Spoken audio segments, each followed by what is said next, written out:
hello, everyone. Thank you very much for following us online today.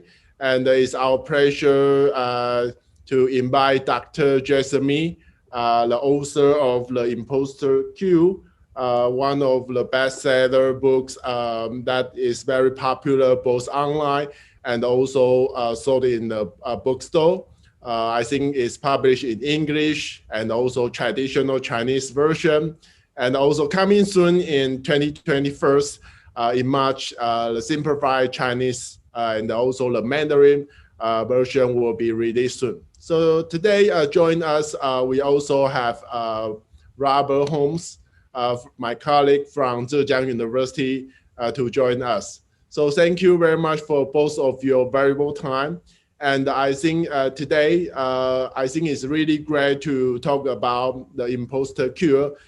Given, as I briefly talked with Robert and Jessamy, I think nowadays in modern times, people enjoys a lot of convenience thanks to the technology, thanks to the transportation. But we also, I think, the people live in the modern world also have a lot of pressure from the different side and also in a different form. So I think it's really great to have Dr. Jessamy to publish this book, because I think as one of the big fan of her book, I also feel that some of the syndrome that mentioned in the book also exactly describe some of the time that I experienced before, maybe also my friend experienced before. And I think it provides some of like the answer, or maybe like the direction. How could we live with that syndrome, and how could we deal with that? So I think maybe first of all, I would like to maybe let Dr. Jessamy to say some words, and we will go into the interview session. So Dr. Jessamy. Thank you, and thank you for having me today. It's a pleasure to speak to you about imposter syndrome. I'm a clinical psychologist, so my main job is working one-to-one with adults with common mental health problems like anxiety and depression or low self-esteem. And I'm also an author. So my most recent book is The Imposter Cure. And before that, I wrote a series of 6 books on kind of common mental health problems, thinking about how to be happy or calm, and they were called the This Book Will series. Okay, thank you, Dr. Jessamy. So with that, maybe first of all, I would like to want to have some question and to get your answer and also get your perspective. First of all, what made you interested for psychology? And also, what made you start research on imposter syndrome? I think in terms of psychology, when I was younger, I was always interested in other people and probably verging on nosy. And I always kind of wanted to know not just what was going on, but the background of it, and more about kind of the problem or what was happening with other people. So it was something I was in tune with from a young age. And then when I studied psychology at university, it was the first subject that really I loved and made sense to me. And so after my degree, I went on to do further study and gain work experience. And then I went on to do the doctorate in clinical psychology. And my job is, not just a job. I'm so fortunate that I have a job that I love, and working with people is something that I really love doing. And that forms the core of my work. But when I was training, I kind of noticed that a lot of the ideas that we learned about were really interesting. And actually, a lot of them were common sense, but they were things I'd never heard about before training on the course. And it was doing that I started to think, actually, I shouldn't just know about these things. They could be really helpful to people more broadly. And that got me thinking about writing books. And with the imposter cure, actually, the imposter syndrome was something that I think that nearly everybody can relate to. And in my clinic, I would notice that I'd see people and they would often have problems around belief in themselves. And although it seemed quite straightforward, it never was. And so they'd say to me things like, you know, once I've done this project, I know I feel better about it and I know I feel better about myself. And yet with each project and each success, they didn't feel any better. And that got me really interested. And when I thought about this problem, I realized that the people that I was working with had different rules for how they did on things. So if something went really well, then they would put that down to external factors. And they'd say to me, well, it was luck, or it was good timing, or it was just the team. And yet if anything went wrong, or if they were unhappy with anything, they had a different rule. It was because of them and something that they did wrong. And it almost kind of reminded me of those children's shape sorters, where for the shape to go in, you've got to get it, you know, the right shape, the right size, through the right hole. And that's like positive information. For imposters take on positive information, it's really rare that they pay attention to anything that goes well. Whereas for negative information, it was like a great big bucket that would catch anything. And so I realized that they never really connected to this view of themselves as somebody who could achieve and do well. And the more I looked into it, the more complicated I saw it was, and that it wasn't just, you know, a feeling of being a fraud. It was more complicated than that. It was this kind of enmeshment of different things like perfectionism, fear of failure, self-doubt, self-criticism, and this long list of different problems that weren't really about being an imposter. In my mind, they were problems of being human that everybody can relate to and that everybody can suffer from. But there wasn't much in terms of what you could do about it. And although people were talking more and more about imposter syndrome, I couldn't see any books on how to treat it. And so that's where the imposter cure came in. Right, right. Thank you very much, Dr. Jessamy. And I think in your book, that when I read your book, I also get the brief idea.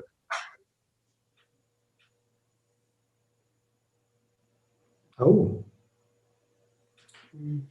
It looks like. But we will also like to take this opportunity. How would you like to define the imposter syndrome? For example, do you have maybe the point 1, point 3, point 2, point 3, such of the definition? This is the first one. And also maybe how does like the imposter syndrome really looks like? Because I think in your book that you mentioned some of the behavior, but it will really good to get your perspective on that. So this is the question that I want to get your perspective on that. Okay, so the call broke up a bit, but I think what I heard is just to explain what imposter syndrome is and how you can identify it. Okay, great. And so imposter syndrome was first described by two clinical psychologists, Dr. Clance and Dr. Immis, as you know, in 1978. And they defined it as people who believe that they're not worthy of success and who have a persistent belief in their lack of ability, skills, or competence, despite loads of evidence to the contrary. In my mind, and the way that I describe it in the book, this is about a faulty belief. So whenever you're trying something different or new or doing something that you care about, it's natural to experience some fear.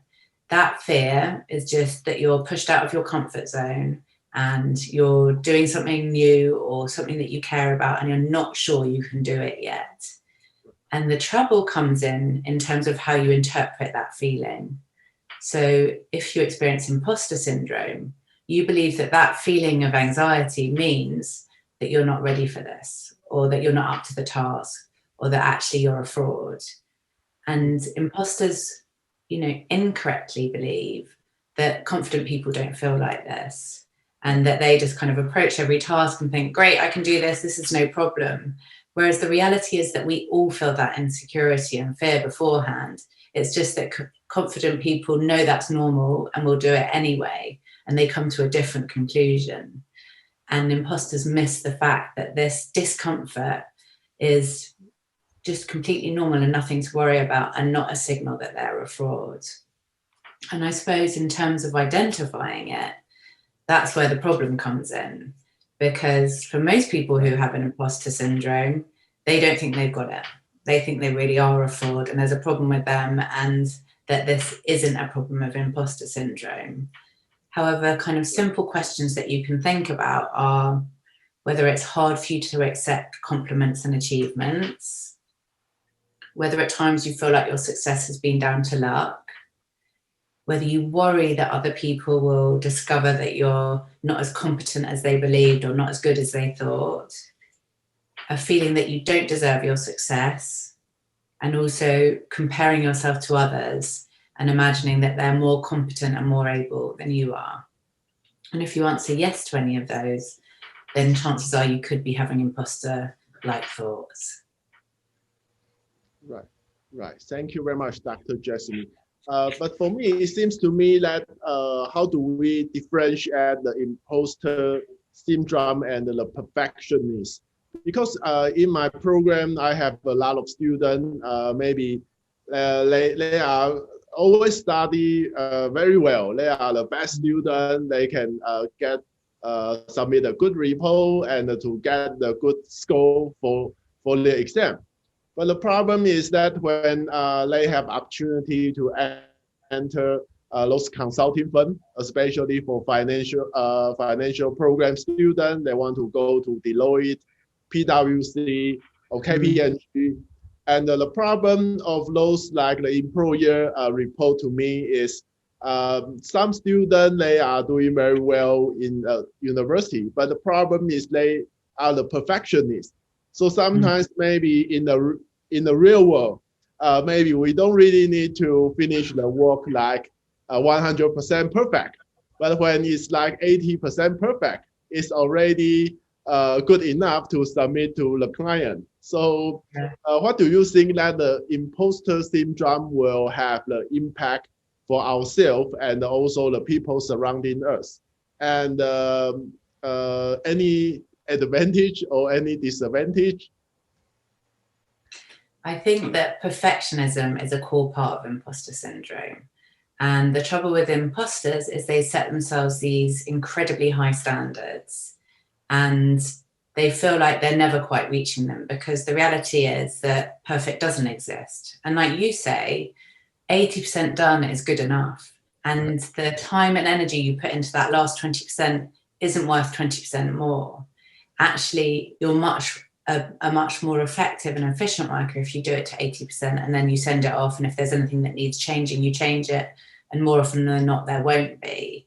So the difference between just perfectionism and imposter syndrome would be that imposters never take on board how well they're doing. So perfectionists, some of them might not suffer from imposter syndrome. They might just have really high standards and constantly push themselves and be very self-critical, but still feel like they're getting better. Whereas an imposter has often perfectionist tendencies as part of their makeup, but they still can't take on board success even when they're doing well. And I suppose in terms of how it affects you, one of the big things is that you carry it around on the whole as a secret, because you don't want anybody else to know that you're a fraud. You're waiting to be found out. And that feeling is incredibly stressful. And also it's got a huge amount of shame attached to it as well. And I suppose alongside perfectionism and secrecy, the common things I'd see with imposter syndrome are overwork and avoidance. So often going between procrastinating or a fear of failure and then overworking and, working on things as you describe when they could just send it in. Insecurity and self-doubt comes alongside that, and these unrealistic standards that we're talking about. But the key is that you're disconnected from your successes. And so your view of yourself, despite doing well and getting better, never changes. Because each time you don't believe that you did it, you think it was luck or fluke or timing. So you can't update your view of yourself. And whilst you might not feel it all of the time, so in my view, it tends to be on a continuum, and some people might feel it in specific situations. Some people might feel it all of the time. But when you do feel it, that insecurity and self-doubt is incredibly damaging. It makes it much harder to go for the jobs at PwC or to hand in your essay or to go for a promotion. So it restricts you because you want to stay safe. and under the radar and not be found out. And I think in terms of other people, actually most people don't really get it. So they think, you know, you're in this amazing course or you're in this amazing job. How can you be worried about it? And so for imposters, they often feel quite misunderstood, and it's quite hard for them to explain it to other people. And I think the trouble is that when it's more severe, imposter syndrome can cause you to, you know, avoid in small ways, like procrastinating before you write an essay, or, you know, not turning up in class, or not getting a project in on time at work. But avoidance can also affect you in bigger ways, like not being able to seek help from other people, or, you know, even greater in terms of substance misuse or dropping out altogether from your work. So it can have a really catastrophic effect on your life and lead to things like anxiety and depression. And I think that that constant adrenaline and that constant fear that's in the background can also have an impact on you physically. So the research shows it has very physical effects like migraines or headaches, and even things like autoimmune problems. And I suppose the thing is, you know, do you need help? Yes, if you have imposter syndrome, you need to do something about it. And if it's milder, then probably you can use a book like mine and do the strategies, and that can make a real difference. But when it's more severe, it's very difficult to step back from it and see what's really going on. And in those cases, if it's having an effect on your daily living, or it's leaving you depressed or, you know, anxious, then it is important to seek help and to do that with a professional like a psychologist. Right. Because it can be difficult to beat it on your own when it is more severe. Right. Thank you. So we know that you not only writing the book, but you also practice as the psychologist and have patient and meet your patient. Maybe so. The next question I would like to get your perspective is when you practice as a psychologist, do you see that there is any difference because of culture? Because in my understanding, that I grew up in Taiwan and I studied my degree in Japan, and I work in China. I see that in maybe Oriental culture, normally when we do something wrong or when we make something not perfect, when we go back to the family, our parents will firstly to ask us to self-criticize ourselves. And maybe always the fault is because of yourself, but not somebody else. And if you try to accuse that is caused by somebody, that normally the Oriental culture, the parents will be really not happy for that. So I'm just very interested because I don't have the experience really living or working in Western countries. So I just want to see if there might be any cultural difference, maybe not only between Oriental or Western, but it could be related to any background. Yeah, I think that what you're identifying is something that can lead to imposter syndrome. So that kind of upbringing where it is more critical in terms of making mistakes, and potentially can be more conditional in terms of rewarding when you're doing well, but, you know, less so when things aren't going well, then we know that upbringing does have an impact on whether you're likely to experience imposter syndrome. In terms of writing the book, I didn't look into culture that much. And actually thinking about today's talk, I had a look online and there's not that much research on it. And I think it's an area that would be, you know, a lot more research could be done there. But I suppose my sense about it is that whilst, you know, cultures vary and upbringings vary, and those things must have some impact, the core of imposter syndrome is the same, no matter where you live or who you are. And that, you know, we're all part of the same tech revolution. We're all kind of subject to a much more kind of hyperconnected and results-driven digital age, and that will have an impact. And I suppose in terms of the characteristics that I know can make a difference to whether you get imposter syndrome or not, it doesn't tend to discriminate. So it affects both men and women. It affects people across different cultures. It affects different socioeconomic groups and can affect anybody from students to CEOs. So it kind of pulls everybody into its wake. And in terms of the gender split, originally Plants Anonymous thought it was just women, but research now shows that's not the case. The research points to there being about 70% of people who will be affected by it. And in terms of gender split, there was a 2018 study, and they said that in the past year, they found 2/3 of women had experienced imposter-related thoughts and just over half of men. So there is a slight difference, but still it's affecting both groups, you know, in a very real way. And I suppose what that research also found is that it's not just affecting people at work. People are pushing themselves so much at work that it spills into their home life, and they struggle to keep on top of everything and juggle everything. And I think the other thing that is key that we know has an impact on imposter syndrome is that groups who are underrepresented or different from the norm are more likely to experience imposter syndrome, whether that's due to gender, race, sexual identity, socioeconomic group you're part of, or disability. So, for example, if you're of a different culture and there's, you know, a predominant culture that exists within a company, then you're more likely to feel like an imposter because you don't feel the same as the core group. So it can emerge in those ways. But I suppose in terms of what you identify with your own experiences, I'm sure there must be some cultural differences as a result of how we're raised, and even things like, you know, individualistic cultures compared to more social personality group cultures. So all these things will have an effect, but I think it's an area that needs more research. Right. Thank you, Dr. Jessamy. So I think the question we are just addressing is related to the people's background and also maybe your gender and lots of characteristic.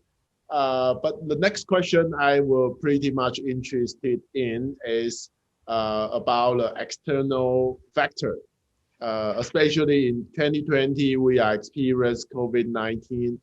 A lot of like the scene is changing, transforming, and the paradigm of the world is also being redesigned.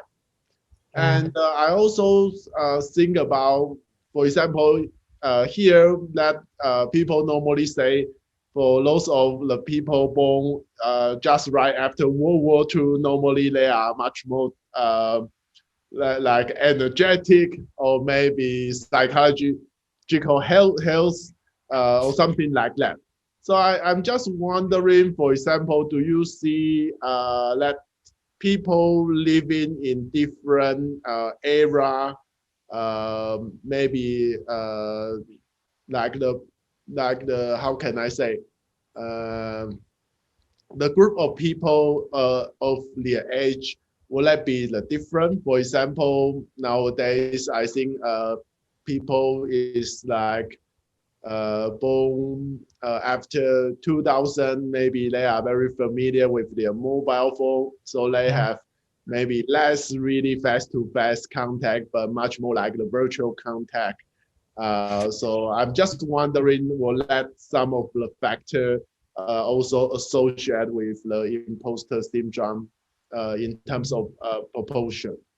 Yeah, absolutely. And I think the big difference from when Plants Anonymous were researching this is that they didn't have social media to deal with, and they used to go to work in the morning and do their work all day and then leave at the end of the day and go home, and that was it. And it's hard to even imagine that now, you know, that you could leave work at work and come home and be switched off from work, because our online culture means that we're constantly connected.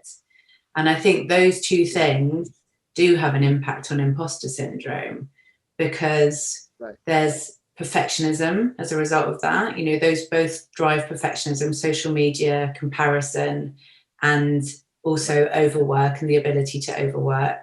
And then this always on culture also drives those things too, because you get home, if you are going into work, or like you say, at the moment where most of us are working from home, and so you never need to stop working, you never need to step out of the office.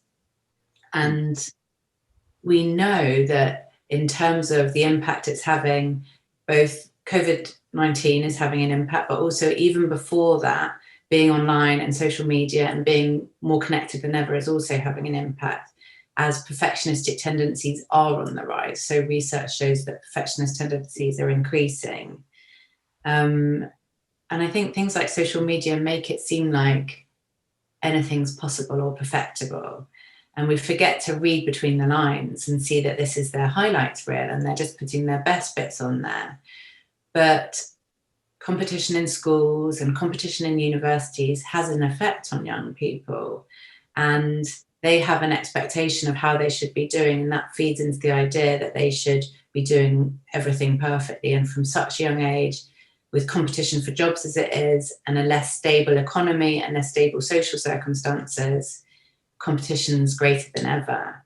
And I think that often perfectionism is actually celebrated in our societies. It's seen as something to aspire to, and that if we do things perfectly, we'll be a better worker or a better parent or a better friend. And the thing is, that changes how you feel about yourself, because it means you're valued for what you do rather than being valued for who you are. And if you're valued for what you do, then you always need to be working harder and doing more. Yeah. And I guess in my clinic, what I've noticed is that before COVID-19, their employees wouldn't let them work from home because they had this idea that people wouldn't work hard enough if they work from home. Whereas the reality is that I don't think people have ever worked harder, because job security is challenged at the moment. And instead of taking the commute, everybody that I work with or know personally tends to fill that hour with work instead. Right. You're not at work to bump into each other or to have a chat or to go for a coffee or to go out for your lunch break. So those hours get filled with work too. And normally when you're, away from home, you're more likely to kind of meet up with people or go and do something on your way home for work. So the opportunity for that has been taken. And lots of the hobbies that we might have done, to switch off or relax aren't even possible at the moment. So in the UK at the moment, we're back in lockdown, and that means you can't meet with anybody else. Nobody can be with more than one other person if you meet somebody outside of your household. So in a way, life is diminishing as a result of this, and work is stealing that time. So we don't get the same break or the same chance to kind of get some perspective or chat to people. It's really shifted things. And that blurred line between home and work has become even greater. And then on top of that, when comparison creeps in, I think people compare how they're feeling and all their worries and fears on the inside with what they see of other people's outsides. And they forget that they can't hear what's going on in everybody else's heads. And they presume that because they look okay, they must be doing okay, or maybe they're doing really well. And so it pushes insecurity more. But actually, in my job, I get to see that people's insecurities and fears are very similar.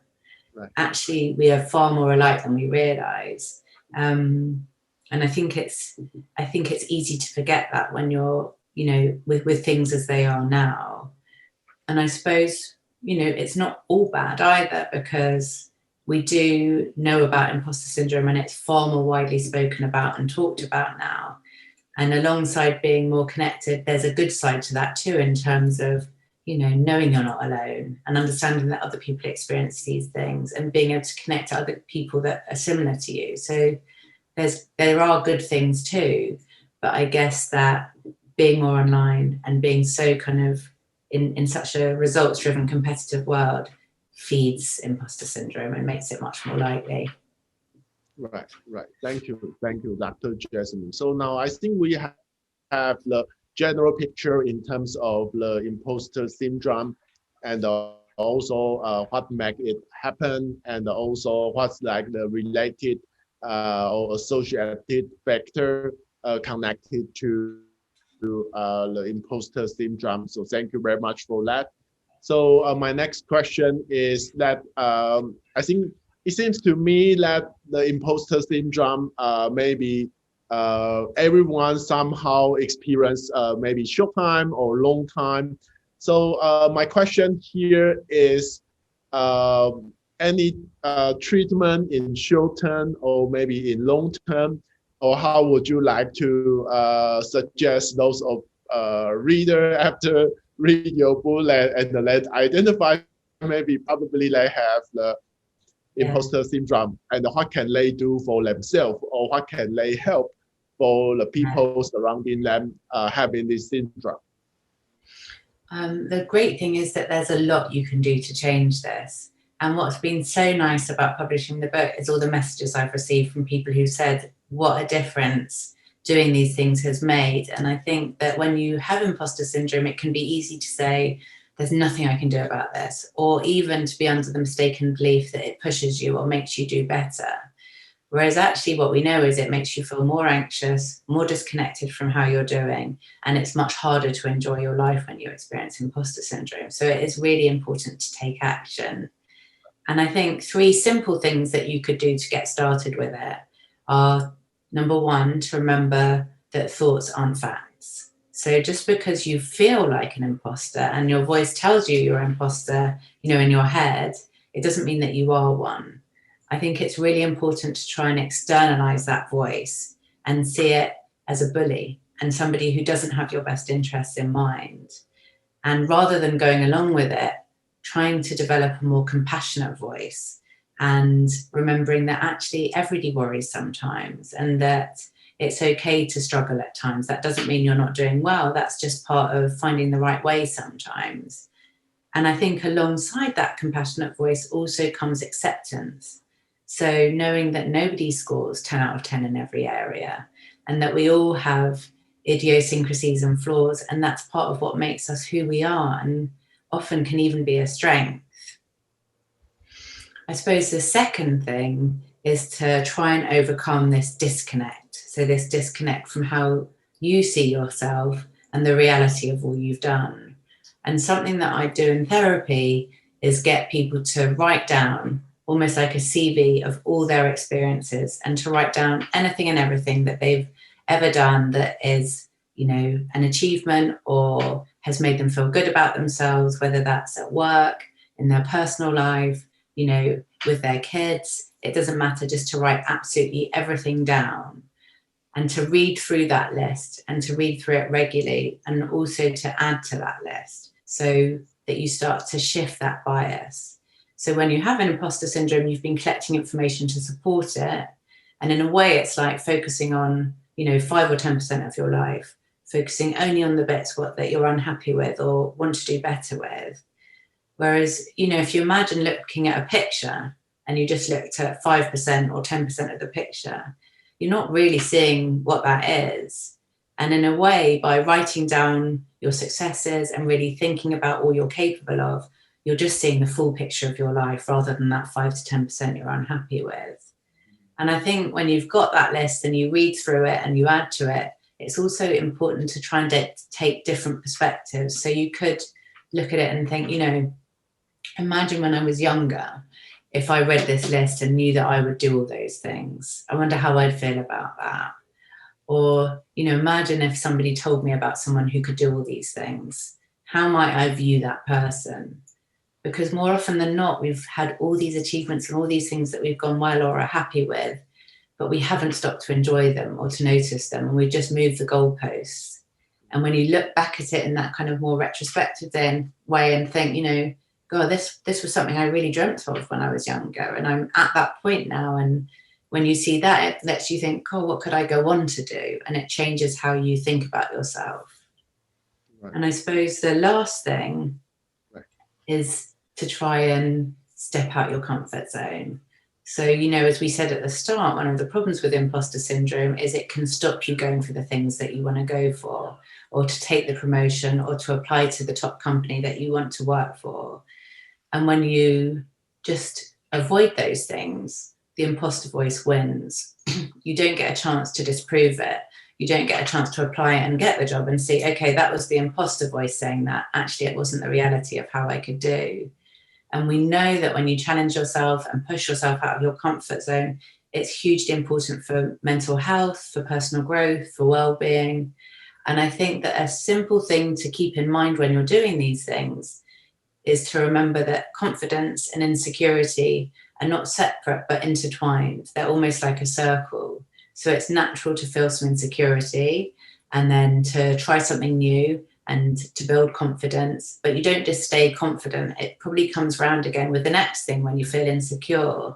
And it's almost like an ongoing circle of building up and feeling insecure and building up. But all the time you're getting more and more confidence in yourself overall. But I suppose it makes it easier in some ways as well when you know that, because when you feel insecure, you know, okay, just because I feel insecure, this isn't a reason not to go for it.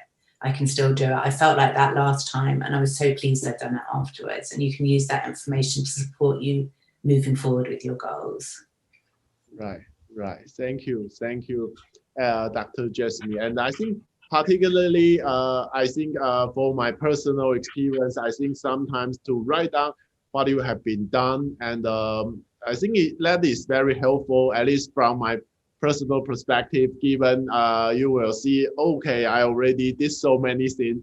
So it's like a bit visible. So not just like your memory, so you can measure how many like effort you already contribute. And I think that's really a good idea. So the next question I want to ask is, because we already briefly understand what's the cause of the imposter syndrome. And also in the last question, we are discussing what kind of treatment or what kind of solution we can help ourselves. And the next question I want to ask is about the prevention. For example, as the university's professor, we always have a lot of interaction with the student every day. So do you see any maybe what kind of action as the educator that we can maybe consider to take and apply in our daily life? Yeah, I think there's definitely things that you could do. And the first that comes to mind is being really open about imposter syndrome and how common it is in the student population. And actually, you know, within the lecturers, you know, within the university as a whole, it's known to affect both students and the people teaching the students. And by opening up about imposter syndrome, it means that people will be able to identify with it more easily and see that they're not alone. But the other big thing that I think is really important when you're at university is to start to recognize that failure is part of the process. And I think that educators could be really kind of well placed to start to share that idea that failure isn't separate from success, it's part of the process. And when I researched the book, I looked into, you know, really well-known people, whether it was J.K. Rowling or Bill Gates.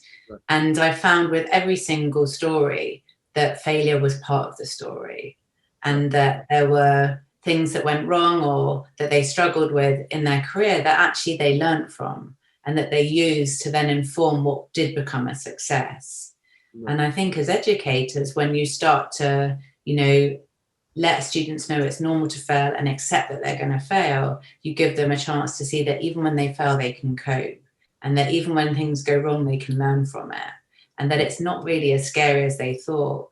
Whereas when you're scared of failure, or you think that failure is you doing something wrong, it feeds that idea that you've got to do things perfectly first time. Whereas the reality is that persistence is one of the key ingredients of success. Right. And even when I think about, you know, my own experience writing The Imposter Cure, the first books I wrote with somebody else, and then after I wrote those books, I wanted to break, but then I wanted to try something on my own. But actually it took a couple of failures and book submissions that they said, you know, this isn't quite right, or your writing style's not quite good enough. Right. And I had to keep working on my writing, and I had to use that information they gave me to take more time to kind of think about the things that I was missing and build those qualities in myself. So when The Imposter Cure came along, actually all that work I'd put in and those failures really put me in a good place to know what to do this time round. Right. And I think when we see that there's never a right way to get somewhere, there's many ways, and that will include things going wrong, it frees us up to go for the things that we want to go for and not to feel bad about ourselves if it doesn't go right first time. Right.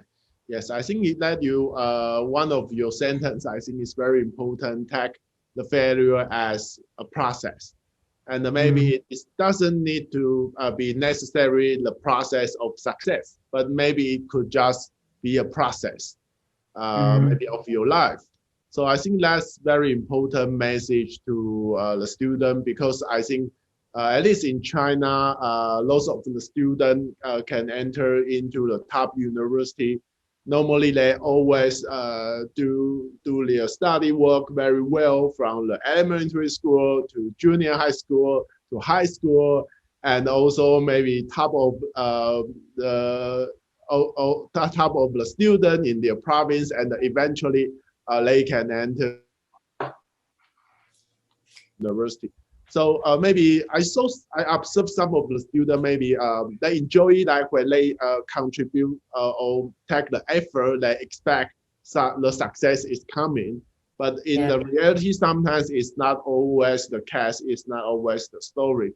So I think really appreciate for sharing that with us, especially I think that is also maybe something that educators should thinking about, not only for disseminate knowledge dissemination, but also taking care of the students, the psychological part as well. Yeah, and actually when you say that, it makes me also think that so often we're only thinking about results. So you have your goals of at school getting your exams, and then getting the right exams to get into university, and then getting the right university grades to get into the job. And something that I think about, and actually I shared it in my TEDx talk, is the idea that life should be lived as an adventure rather than as a race, and that it's about the process of reaching those goals and the adventure that it takes you on, rather than about getting there as quickly as possible. And when you think about it as an adventure, it's about having a daily life that fulfills you, rather than working so hard towards a goal that everything else gets compromised. Because, you know, if it's a race and you get there at the end, then there's only something else after it. It's how do you live a fulfilling life and a daily life that is rewarding, rather than always pushing yourself or fearing failure or pushing yourself to be perfect. Right. Thank you very much, Dr. Jessamy. I think we really learned a lot from you in the last 30 to 40 minutes interview. And at least as a big fan of your book, I also really feel that it's very helpful for myself, at least to learn the first hand, and also to hear you to elaborate some of the content from your book. So really appreciate for that. So with that, I would like to also invite my colleague, Robert Holmes, to join us together. So Robert, as we know that you get your degree in the UK, and you also teach in China, in many different places. So I think you have a lot of students. You also advise them. So I'm sure that you also may have some feedback or any question for Dr. Jessamy. So Robert. Yeah, so I definitely come across a lot of questions from students who want to know how they can just sort of build some resilience and deal with anxiety and that kind of thing. And, you know, just this week, students were telling me about how much pressure they feel they're under, even in their undergraduate studies. So a student told me this week that their professor said to them that when it comes to studying mechanical engineering, they have to make a choice between study, sleep, and a social life. They can only have two, and they can't sacrifice sleep. I just wondered what you would say to students who whose professors have that attitude towards study and success? I think it's very difficult when you've got a professor with that kind of attitude, and also when society often backs up those ideas that success in work is key. I suppose in terms of how you deal with it, I think it's almost starting to establish in your mind what success means to you, because to me, success is multi-layered. Actually, I work with people who are incredibly successful, and work success isn't equated with happiness. It's about what else you fit into your life. And I think that you have to be kind of almost quite strict with yourself in terms of incorporating not just work and sleep, but the things that are key to your mental health, like social relationships or like pleasurable time. And in my experience, you know, when I work with people on this, the last thing they want to do is work less hard. But actually, when you add in some of those other things, what I find is that people work better and more efficiently because they have a break from work, they come back with a fresh perspective, they have enough energy. So the time that they take to do things, they're actually much more efficient and quicker at doing things when they are there. You know, if you just work, sleep, work, repeat, actually you're not going to be as effective at working. And, you know, even in my own work, if I go out for a bike ride, that's often when I get my best ideas, a chance to get away from it and kind of untangle things. And I think it's remembering to be resilient. You've got to look after every part of your life. You can't just put your life on hold and think you can catch up with it later. And when you look after yourself, that actually has a far more positive knock-on effect than we realize. Yeah, I like that as well. I try to encourage students to get out of their sort of study space and that they get into. But of course, they are very grade oriented, scores oriented, and that kind of thing. And I think that's a huge part of Asian culture, East Asian culture as well, especially here in China. The students are under a lot of pressure from themselves to perform well, trying to get into that top 10 of the grade tables, that kind of thing. But then when they graduate and there's no grade table for them to compare themselves against and grades to pursue, they kind of get a little bit, well, maybe insecure because there's no obvious path to study towards a particular exam that they've trained their whole student career to be good at and successful in. And now there's no final exam at the end of the year, but they have those ongoing projects at work. How would you advise those graduates that are entering the workplace and they're feeling a little bit disoriented and lost because they've lost that clear track to success of getting good scores? I think it's a really good question, and I think it's something that is really common. So when you're at school, you've got so many markers and so much feedback and so much external validation of what you're doing that it can feel a real loss when you lose that.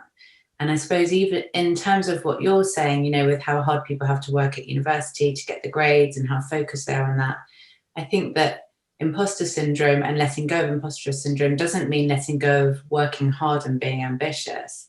It means letting go of all the baggage that pulls you back, like the anxiety and the self-doubt and the insecurity. And in terms of that idea of, you know, working hard, it's not that you work less hard, it's just that you're more efficient. And by adding in kind of time for yourself, you can be more efficient and work better. So then when it comes to working in a company and pressure is even greater, and generally in those companies, competition for places is high, and people are pitched against each other, and there's a lack of transparency, which fuels insecurity. You've got to become really good at doing the things we said in terms of that, noticing the good stuff you're doing, and you kind of taking stock of all the different things that are going on in your day and how you feel about them and how pleased you are with them. And I think the trouble with being grades driven is that you rely too much on external validation, and that can be really problematic in terms of how you view yourself, because you only feel as good as what you're doing. Whereas when you take on board those things for yourself, and when you really have kind of a view of yourself and all you're capable of, that's an internal feeling that's far more secure. And coming back to your idea of resilience, leaves you more resilient, so that if you have the odd bad day or the odd kind of bad feedback, it doesn't matter, because you have a greater view of yourself and all that you can do, and that's normal, it can't go right all of the time. Yeah, and of course, as an English teacher, as a language teacher, the idea that it's the mistakes that you make that you learn from in terms of figuring out a foreign language. So it's something that I try to encourage in my students. But in terms of the transition from the study life experience of these very hardworking students that we have here, that sense of sacrificing the social life, I also think that contributes to that sense of loss, because when you move into a big company or you go and you start working in a law firm or an engineering firm or something like that, the socialization amongst your peers is necessary to share problems, learn, and that kind of thing. And it's really something that they perhaps some soft skills that they lack. They can pass the interview, but then they lack those skills for success and that community. Yeah, I completely agree. And that chance to voice your worries and have somebody else say, yeah, I feel exactly like that. Or to have people support you through the more difficult times. And also a place, people to have fun with, so that you have that positive boost to your mood. Because when we're in a better mood, we know that we see problems differently and are better at problem solving and are more creative. So I think it's seeing that it's not wasted time, it's really valuable time, those social connections. And something else I wanted to ask you about is, there's this kind of popular idea abroad captured by the phrase "fake it to make it." Is that a sort of helpful attitude to have to overcome imposter syndrome, or is it actually sort of compounding the error that leads to imposter syndrome? I think that it can work really well.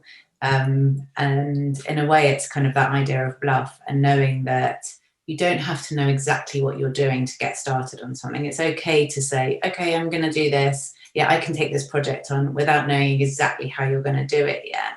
And it's a bit like, going for a job interview when you don't tick every single box. Actually, that's what you should be doing. If you already know exactly what to do, it's too easy for you. So the idea of faking it till you make it and having that confidence, there's loads of research to show that when you go into it in a more confident way, you do better. But it won't work for you if you then don't take on board that success. So there's no good faking it till you make it and then saying, I made it, but I was a fake and I didn't deserve that success. It only works to your advantage if you see, okay, I did that and I did well, even though I didn't know all the answers, because you don't have to know all the answers to give things a go, and that you can go for things and think on your feet and use your previous knowledge to have a go at something new, and that's a really good thing. Great. I think it's great advice. Yeah. Now, just to change tack a little bit, I wonder if you could give some advice to people who are thinking of starting out, perhaps not necessarily on the track to becoming a clinical psychologist, but in terms of a pathway into mentorship or counseling or that kind of field. Do you have any advice? I think that to go down that track, it's really important to get experience in some way or another. And so, for example, when I was studying, I used to work in a hospital one day a week and go and work in their dementia service for a couple of hours each week. And then I did things like mentoring when I was at university. So I went to a local school and did mentoring at the local school while I was doing my studying. And then after I left university, I got experience in the health service and gained more experience just working with different people in different situations. And so that it built up my kind of understanding of why I wanted to do the job, and also gave me a more realistic picture of what was involved. And I think the other thing is that whilst at university I studied psychology, I didn't go straight into psychology after I left. I had a year working in London and doing something completely unrelated to it. So I suppose it's also seeing that life experience doesn't all need to be around following the goals you've got with your work immediately. And sometimes having other experiences allows you to see, like it did for me, that I really wanted to do psychology and it was worth the work and sacrifice that was involved to get onto the course and to do those things. So not feeling like you need to know exactly what you want to do straight away, getting experience in different areas as a way to kind of give you more knowledge in making that decision. Right. And I guess my last question is about your work as an author and what advice you would give for people who are looking to get into becoming an author of factual books. You know. Yeah. I think that persistence is key. And when I wrote my first books, it was before there was so much kind of social media and, you know, being online. So in some ways, I think that was an advantage for me because I didn't have to do all of those things. But I think these days, if you want to write, you do need to be online and have an online presence, and you need to be kind of sharing information in bite-sized chunks to other people and seeing that you've kind of got the right readership, you know, you've got the right feel of how to write things for your readership. And I think also to pick a topic that you are really passionate about, because I don't think you go into being an author or writing for the money. You know, it's more that what attracted me to it was the idea that how do you share these ideas and make them more accessible? And so that really fueled my desire to write. And so when you find the kind of key to why you want to write and the right motivation for it, I think that makes all the difference. And finding the right subject for you as well. All right. Thank you. Thank you. Hung Yi, is he with us? Welcome back. Sorry about that. No problem. Right. So here I got one question from the audience, and it's about like one mother in China, and she really appreciate that you wrote the book, and also I think she also say she really learned a lot from your book, and she just mentioning because she is the mother of a daughter, that her daughter now is a teenager, 14 years old, study in junior high school. So her question is that maybe in our last question we mentioned about as maybe educator, what can we help for the student?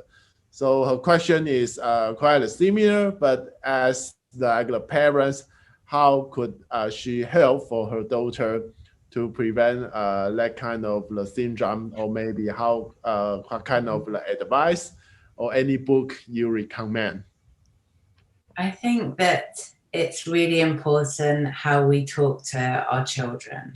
And when you think about that internal voice that we all carry in our head, the roots of that are often in how we're spoken to as we grow up, and those kind of subtle and not so subtle messages that we're given. And I think children really are like sponges. They absorb everything around them. So if you're in a family that is very high achieving, then whether you expect that of your child or not, they're picking up on those things. And I think it's being very wary of things like labels, you know, the clever one or the lazy one or the slow one, because that changes how you see yourself and has an impact on how you view yourself. And I suppose coming back to what we've talked about today, I think it's about valuing your children for who they are, not what they do. So whilst you want to support them to do well in their career or to do well at school, you also want to love them because they make you laugh, and tell them that, and to think about all the different qualities they have and how important those are, even the ones that aren't around doing well, and to be sure that you enjoy your children and are happy with them even when they're not performing as well as they should be, so that they don't feel like your love is conditional and based on an expectation that you're loved if you do well, but you're not loved if you don't. Because for children, love should be unconditional, and they should learn to value themselves, not just for their achievements, but also for the person that they are and all that they bring to the world. Right. Thank you very much, Dr. Jessamy. And I know you have another appointment, so I think it's also almost the time. So really appreciate for your very insightful and a very impressive answer for the interview, and also all of your insight. And also as well, I really appreciate for my colleague, Robert, for your feedback and also lots of your experience that during your interaction with your student. So really appreciate for that. So I hope that as we mentioned before the session getting started, we hope we have pleasure to meet Dr. Jessamy once again, either online, or hope we have pleasure to host you in Zhejiang University in Hangzhou in China. Thank you very much, Henyi and Robert, for your brilliant questions today and for inviting me to be part of the speaker series. It's been a real pleasure to chat with you. So thank you. Right. Thank you. And I hope that it's been helpful to your students too, and that they can beat imposter syndrome. Thank you. Absolutely. So have a nice day. Thank you. And stay in touch. Bye. Bye.